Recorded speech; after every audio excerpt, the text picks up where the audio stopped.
नमस्कार दोस्तों, सभी का संकल्प स्टडी पॉइंट उत्तराखंड में। तो दोस्तों आज हम बात करेंगे मॉक टेस्ट 29 देखेंगे आज। और इसमें जो है सारे क्वेश्चन जो है इम्पोर्टेंट लिए गए हैं। और आप सभी लोग जो है वीडियो के एंड तक आप सभी लोग बने रहें। और दोस्तों मैं आप लोगों को बताना चाहता हूँ कि अभी लास्ट समय है, पेपर नज़दीक है। तो आप लोग जो है ज़्यादा तनाव न लें और प्रैक्टिस जो है, अभ्यास अपना जो है जारी रखें। तो स्टार्ट करते हैं दोस्तों आज का सेशन। और वीडियो के एंड तक आप लोग जरूर बने रहें और जरूर बताएं कि आपने आज के सेशन में कितने क्वेश्चन सही किए।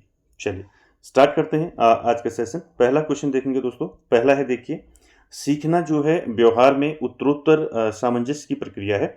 यह परिभाषा जो है किसने दी है, ये बताना है। सीखना, लर्निंग की बात हो रही है, यानी कि सीखना जो है व्यवहार में कैसी प्रक्रिया है, उत्तरोत्तर सामंजस्य की प्रक्रिया है। ठीक है, ये किसने कहा है ये बताना आपने। Woodworth, Skinner, crow and crow या फिर गेट्स।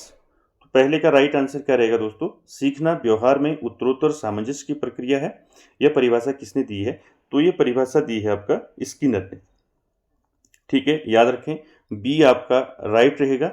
ठीक है, चलिए आगे चलते हैं। क्वेश्चन नंबर 2 आंसर करिए। क्वेश्चन नंबर 2 का, सीखना प्रशिक्षण द्वारा व्यवहार में परिवर्तन है। यह किसने कहा है ये बताना है आपने। ठीक है, सीखना प्रशिक्षण द्वारा व्यवहार में परिवर्तन है, यह किसने कहा है? स्किनर, वुडवर्थ, गेट्स या फिर क्रो एंड क्रो। तो क्वेश्चन नंबर 2 का राइट आंसर क्या रहेगा दोस्तों? सीखना जो है प्रशिक्षण द्वारा व्यवहार में परिवर्तन है, ये किसने कहा है? तो ये कहा है गेट्स के द्वारा। ठीक है, सी आपका राइट रहेगा क्वेश्चन नंबर 2 का। ठीक है, चलिए क्वेश्चन नंबर 3 देखिए, आंसर करिए क्वेश्चन नंबर 3 का। देखिए क्या है क्वेश्चन, वह अधिगम स्थानांतरण जो एक परिस्थिति में सीखा हुआ ज्ञान दूसरी परिस्थिति में न सहायक हो और ना ही बाधक हो। ठीक है, तो उसको हम क्या कहेंगे? ठीक है, ये काफ़ी इंपॉर्टेंट क्वेश्चन है। इससे जो है आपका कई बार ऐसे टाइप क्वेश्चन पूछे गए हैं। आपका सकारात्मक स्थानांतरण, नकारात्मक स्थानांतरण और शून्य स्थानांतरण। ठीक है, इनसे क्वेश्चन बनता है, तो आपको याद होना चाहिए। ठीक है, देखिए, जब एक परिस्थिति में सीखा हुआ ज्ञान दूसरी परिस्थिति में सहायक होता है, ठीक है, दूसरी परिस्थिति में अगर सहायक होता है तो उसको हम बोलते हैं सकारात्मक स्थानांतरण। ठीक है, याद रखें, अगर एक परिस्थिति में सीखा हुआ ज्ञान दूसरी परिस्थिति में बाधक हो तो क्या होगा? नकारात्मक स्थानांतरण। ठीक है, याद रखें, क्वेश्चन में क्या पूछा गया है कि एक परिस्थिति में सीखा हुआ ज्ञान जो है दूसरी परिस्थिति में न सहायक है और न ही बाधक है, तो उसको हम क्या बोलेंगे? इसको बोलेंगे हम अधिगम का शून्य स्थानांतरण। ठीक है, तो सी आपका राइट रहेगा क्वेश्चन नंबर 3 का। ठीक है, इसको याद रखें, सकारात्मक और नकारात्मक और शून्य स्थानांतरण। ठीक है, जब एक परिस्थिति में सीखा हुआ ज्ञान दूसरी परिस्थिति में सहायक है तो सकारात्मक, और बाधक है तो नकारात्मक, और न सकारात्मक है न नकारात्मक है तो क्या है? शून्य स्थानांतरण। जब सहायक और बाधक जो है न हो तो आपका क्या होगा? शून्य स्थानांतरण। ठीक है, याद रखें इसको, सी वाला आपका राइट रहेगा। चलिए आगे चलते हैं क्वेश्चन नंबर 4 पर। क्वेश्चन नंबर 4 देखिए, अधिगम स्थानांतरण के समान तत्वों के सिद्धांत का प्रतिपादन किसने किया? चलिए आंसर करिए इसका। तो अधिगम स्थानांतरण जो हमने अभी पिछले क्वेश्चन में देखा, ठीक है, सकारात्मक स्थानांतरण, नकारात्मक और शून्य, तो उसका जो है असमान तत्वों के सिद्धांत का प्रतिपादक कौन है? प्रतिपादन किसने किया अधिगम स्थानांतरण के समान तत्वों के सिद्धांत का? तो देखिए ऑप्शन आपके स्पीयरमैन, थॉर्नडाइक, WC बागले और CS जूट। तो क्या रहेगा आपका राइट आंसर क्वेश्चन नंबर 4 का? अधिगम स्थानांतरण के समान तत्वों के सिद्धांत का प्रतिपादन किसने किया? थॉर्नडाइक ने। ठीक है, बी आपका राइट रहेगा क्वेश्चन नंबर 4 का। चलिए आगे चलते हैं क्वेश्चन नंबर 5 पर। क्वेश्चन नंबर 5 क्या है? देखिए, अभ्यास करने के बावजूद सीखने की गति पर कोई प्रभाव नहीं पड़ने को कहते हैं। ठीक है, यानी कि अभ्यास करने के बावजूद भी सीखने की गति में कोई प्रभाव नहीं पड़ रहा है, तो इसको हम क्या कहेंगे? कैसा वक्र कहेंगे इसको? मिश्रित वक्र कहेंगे, नतोदर वक्र कहेंगे, या पठार वक्र कहेंगे, या फिर सरल रेखीय वक्र कहेंगे। तो क्वेश्चन नंबर 5 का राइट आंसर क्या रहेगा? अभ्यास के बावजूद भी सीखने की गति पर कोई प्रभाव नहीं पड़ रहा है, तो इसको हम बोलते हैं आपका, कौन सा वक्र बोलते हैं इसको? बताइए, पठार वक्र। ठीक है, तो सी आपका राइट रहेगा क्वेश्चन नंबर 5 का। ठीक है, चलिए चलिए क्वेश्चन नंबर 6 का आंसर करिए।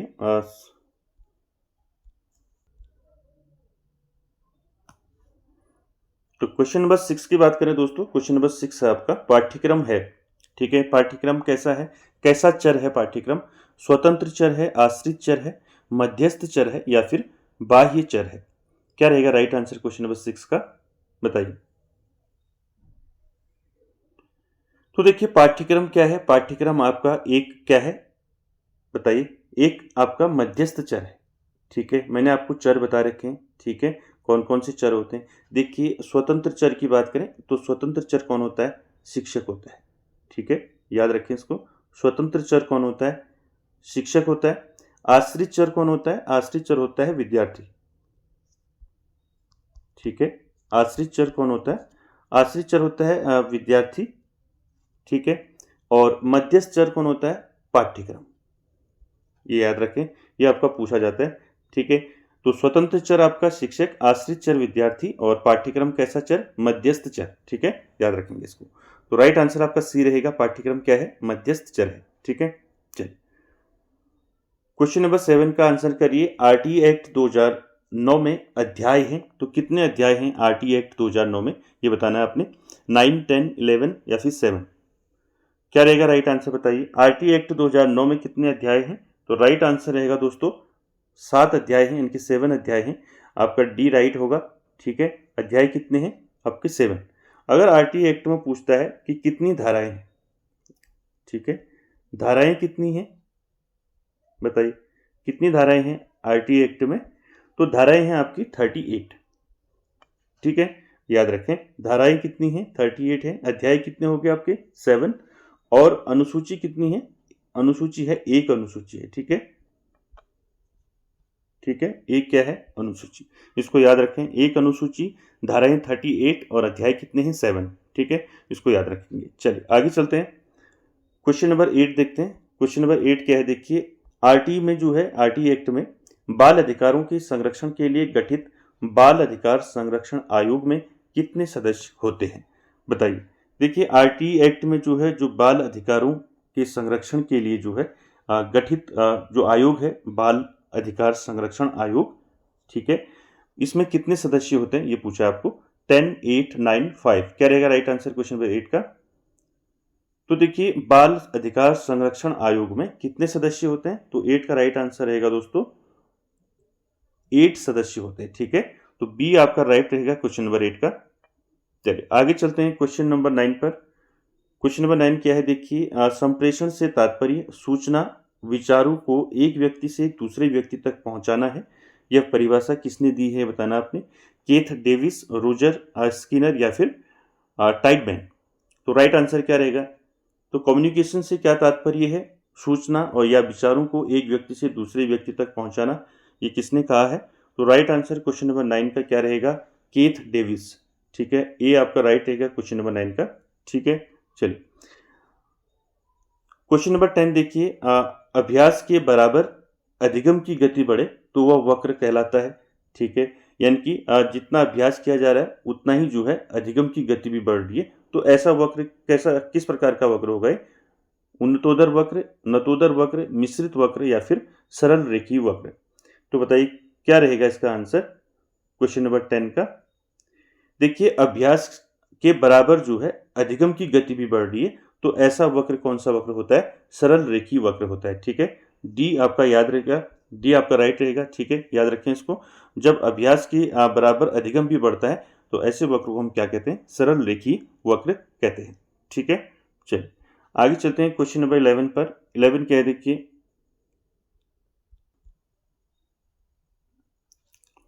तो क्वेश्चन नंबर 11 की बात करें, मनोविज्ञान की प्रथम विधि मानी जाती है। तो मनोविज्ञान की प्रथम विधि कौन सी मानी जाती है इनमें से? प्रश्नात्मक विधि, अंतर्दर्शन विधि या फिर विकासात्मक विधि, या इनमें से कोई नहीं? तो 11 का राइट आंसर क्या रहेगा दोस्तों? मनोविज्ञान की प्रथम विधि मानी जाती है प्रश्नात्मक विधि, अंतर्दर्शन विधि, विकासात्मक विधि। तो राइट आंसर क्या रहेगा 11 का? राइट आंसर रहेगा अंतर्दर्शन विधि। ठीक है, बी आपका राइट रहेगा क्वेश्चन नंबर 11 का। 12 देखते हैं। 12 क्या है, देखिए। शिक्षण के कितने प्रकार होते हैं? ठीक है, आप सभी जानते हैं कितने प्रकार होते हैं शिक्षण के। 5, 3, 2 या फिर 4? 12 का आंसर करिए। शिक्षण के कितने प्रकार हैं? तो आप सभी जानते हैं शिक्षण के कितने प्रकार हैं? 3 प्रकार हैं शिक्षण के। कौन कौन सी हैं आपको पता होना चाहिए। पहला कौन सा है? पहला है आपका औपचारिक, ठीक है। कौन सा है? पहला है आपका औपचारिक। दूसरा, एक मिनट, तो शिक्षण के प्रकार की बात हो रही है, 3 प्रकार होते हैं, ठीक है। पहला है आपका, पहला क्या है? औपचारिक शिक्षा, औपचारिक शिक्षण। दूसरा क्या होगा आपका? अनौपचारिक शिक्षण, अनौपचारिक, औपचारिक, अनौपचारिक शिक्षण और निरौपचारिक शिक्षण, ठीक है। निरौपचारिक, निरौपचारिक शिक्षण। तो 3 प्रकार का शिक्षण होता है, याद रखें। शिक्षण के कितने प्रकार हैं? 3 प्रकार हैं, औपचारिक, अनौपचारिक और निरौपचारिक, ठीक है। चलिए आगे चलते हैं क्वेश्चन नंबर 13 पर।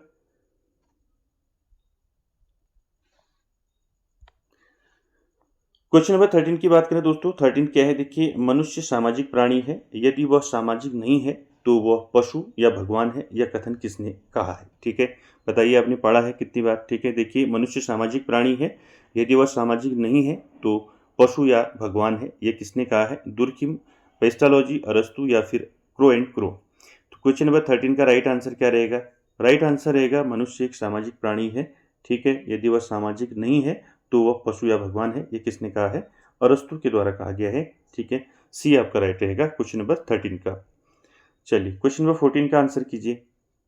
देखिए 14 क्वेश्चन नंबर देखिए, पूर्व भारतीय कप्तान महेंद्र सिंह धोनी की जीवनी पर लिखित do different the untold Dhoni पुस्तक किसने लिखी है? मोस्ट इंपॉर्टेंट क्वेश्चन है दोस्तों। अमित सिन्हा, जॉय भट्टाचार्य, ए और बी दोनों, या फिर संजीव कुमार। तो राइट आंसर क्या रहेगा? धोनी की जीवनी पर लिखी गई है पुस्तक, कौन सी है? Do different the untold Dhoni. ये पुस्तक किसने लिखी है? तो 14 का राइट आंसर क्या रहेगा दोस्तों? राइट आंसर रहेगा आपका अमित सिन्हा और जॉय भट्टाचार्य, इन दोनों ने लिखा है, ठीक है।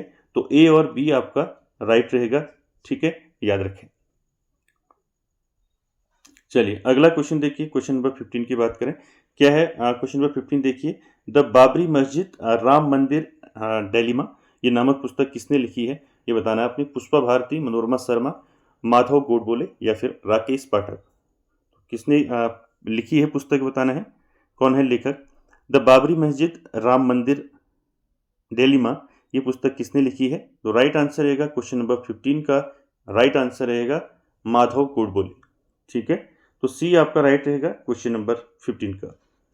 चलिए अगला क्वेश्चन देखिए क्या है। अगला क्वेश्चन देखिए क्या है, फेयरलेस गवर्नेंस नामक पुस्तक के लेखक कौन है? देखिए अरविंद घोष, किरण बेदी, सुभाष गर्ग या इनमें से कोई नहीं। तो देखिए फेयरलेस गवर्नेंस नामक पुस्तक जो है किसने लिखी है? तो 16 का राइट आंसर रहेगा दोस्तों किरण बेदी की पुस्तक है, ठीक है, याद रखें। बी आपका राइट रहेगा क्वेश्चन नंबर 16 का, ठीक है। चलिए अगला देखिए क्वेश्चन नंबर 17 की बात करें, अल्मोड़ा में हैप्पी क्लब की स्थापना कब हुई? तो आप सभी जानते हैं अल्मोड़ा में जो हैप्पी क्लब है इसकी स्थापना कब हुई? तो राइट आंसर रहेगा दोस्तों कब हुई? 17 का राइट आंसर क्या रहेगा? तो राइट आंसर रहेगा 17 का 1903 में जो है हैप्पी क्लब की जो है आपकी स्थापना हुई, ठीक है। किसके प्रयासों से हुई? तो याद रखें हैप्पी क्लब की स्थापना किसके प्रयासों से हुई? गोविंद बल्लभ पंत, ठीक है, याद रखें गोविंद बल्लभ पंत। चलिए आगे चलते हैं, क्वेश्चन नंबर 18 की बात करें। क्वेश्चन नंबर 18 क्या है? देखिए भारतीय संविधान के किस अनुच्छेद के तहत जो है एससी और एसटी के सदस्यों के लिए विधानसभाओं में सीट आरक्षित प्रदान की गई है? चलिए क्या रहेगा आंसर, बताइए। भारतीय संविधान की अनुच्छेद पूछा है, किस अनुच्छेद में जो है एससी और एसटी यानी कि शेड्यूल कास्ट और शेड्यूल ट्राइब की जो सदस्य हैं वहाँ विधानसभाओं में उनके लिए सीट आरक्षित है, ठीक है। तो ये किस अनुच्छेद में है ये बताना है आपने। तो 18 का राइट आंसर क्या रहेगा दोस्तों? 18 का राइट आंसर रहेगा अनुच्छेद 332, ठीक है, याद रखें इसको। बी आपका राइट रहेगा अनुच्छेद 332 के तहत जो है एससी और एसटी के सदस्यों को के लिए जो है विधानसभाओं में सीट क्या है? आरक्षित है, ठीक है, बी राइट रहेगा। चलिए आगे चलते हैं, क्वेश्चन नंबर 19 की बात करें। क्वेश्चन नंबर 19 की बात करें दोस्तों, 19 है आपका सुब्रमण्यम चंद्रशेखर को जो है किस वर्ष चंद्रशेखर सीमा के लिए भौतिकी का नोबेल पुरस्कार मिला था? किस वर्ष मिला था ये बताना है। और साथ ही साथ ये भी याद रखें कि सुब्रमण्यम चंद्रशेखर को जो है भौतिकी का नोबेल पुरस्कार मिला था, तो किस वर्ष मिला था ये बताना है आपने। तो 19 का राइट आंसर क्या रहेगा बताइए। सुब्रमण्यम चंद्रशेखर को चंद्रशेखर सीमा के लिए भौतिकी का नोबेल पुरस्कार कब मिला? 1983 को। ठीक है, बी आपका राइट रहेगा, 1983 में मिला सुब्रमण्यम चंद्रशेखर को भौतिकी का नोबेल पुरस्कार। ठीक है, आगे चलते हैं। क्वेश्चन नंबर 20 की बात करें। 20 है ऑस्कर पुरस्कार जो है किस वर्ष से इनकी शुरुआत हुई बताना है। तो राइट आंसर क्या रहेगा बताइए। ऑस्कर पुरस्कार जो है की शुरुआत किस वर्ष से हुई? 1927, 29, 31 या फिर 33। तो ऑस्कर पुरस्कार की शुरुआत दोस्तों किस वर्ष से हुई? तो 20 का राइट आंसर रहेगा आपका 1929 से। ठीक है, कब से शुरुआत हुई ऑस्कर अवार्ड की? 1929 से। ठीक है, याद रखें। अगला क्वेश्चन है, देखिए विसर्जन नामक पुस्तक किसने लिखी है? तो बताना अपनी विसर्जन नामक जो पुस्तक है ये किसके द्वारा लिखी गई है? रविंद्रनाथ टैगोर, विजय तेंदुलकर, वी.एस. नायपॉल या इनमें से कोई नहीं। तो 21 का राइट आंसर क्या रहेगा दोस्तों? विसर्जन नामक जो पुस्तक है वो किसने लिखी है? तो राइट आंसर रहेगा रविंद्रनाथ टैगोर ने लिखा है। ठीक है, ए आपका राइट रहेगा। ठीक है, चलिए क्वेश्चन नंबर 22 की बात करें दोस्तों। 22 क्या है? एंगल शॉट शब्द जो है किस खेल से संबंधित है ये बताना है आपने। शब्द क्या है? Angle shot. ठीक है, तो एंगल शॉट शब्द किस खेल से संबंधित है? बैडमिंटन, टेनिस, पोलो या फिर वॉलीबॉल। तो राइट आंसर क्या रहेगा 22 का? 22 का राइट आंसर रहेगा दोस्तों एंगल शॉट जो है किस खेल से संबंधित है? ये है पोलो से संबंधित। ठीक है, सी आपका राइट रहेगा क्वेश्चन नंबर 22 का। चलिए आंसर कीजिए 23 का। 23 क्या है? बंकर शब्द किस खेल से संबंधित है बताइए।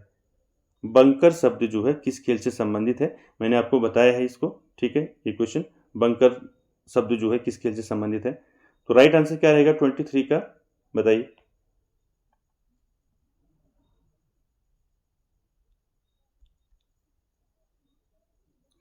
तो बताइए बंकर शब्द किस खेल से संबंधित है? तो बंकर शब्द जो है बताइए। यहाँ पर एक ऑप्शन और ऐड कर लीजिए आप, शतरंज, पोलो, तैराकी, बेसबॉल और एक और कर लें यहाँ पर ऐड, आप गोल्फ। गोल्फ। ठीक है, तो देखिए बंकर शब्द किस खेल से संबंधित है ये बताना है आपने। तो राइट आंसर क्या रहेगा दोस्तों? बंकर शब्द जो है किससे संबंधित है? गोल्फ से संबंधित है। ठीक है, यहाँ पर ऑप्शन नहीं लिखा गया है। ठीक है, याद रखें बंकर शब्द किस खेल से संबंधित है? गोल्फ से संबंधित है। ठीक है, तो गोल्फ से और क्या क्या संबंधित है मैंने बताया आपको। बोगी शब्द किससे संबंधित है? गोल्फ से है। ठीक है, और साथ ही साथ जो है आयरन शब्द किस खेल से संबंधित है? गोल्फ से संबंधित है। ठीक है, द ग्रीन शब्द किससे संबंधित है? गोल्फ से। कोर्स, पोस्ट, ये सारे शब्द किससे संबंधित हैं? गोल्फ से संबंधित हैं। ठीक है, बात करें शतरंज की, तो शतरंज से शब्द जो आते हैं आपके, विशप आता है। विशप किस खेल से संबंधित है? ठीक है, विशप।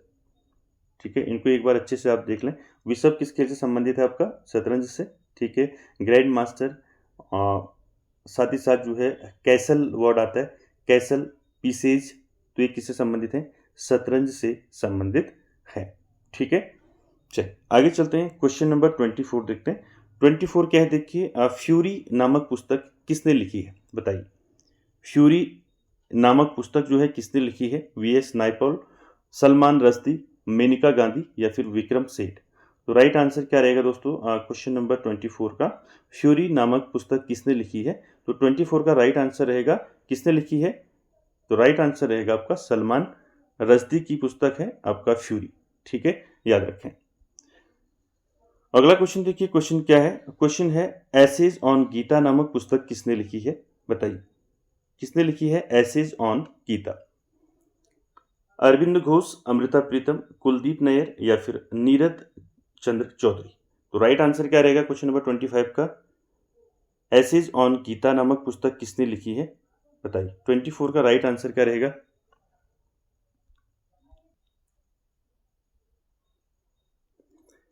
बताइए एसेज ऑन गीता नामक पुस्तक किसने लिखी है? तो राइट आंसर रहेगा 25 का।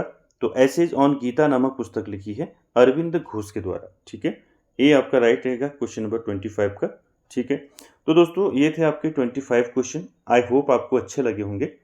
और अब आपने कितने क्वेश्चन आज के सेशन में जो है सही किए, ज़रूर आप कमेंट बॉक्स में कमेंट करें। और वीडियो को एंड तक देखने के लिए थैंक यू वेरी मच।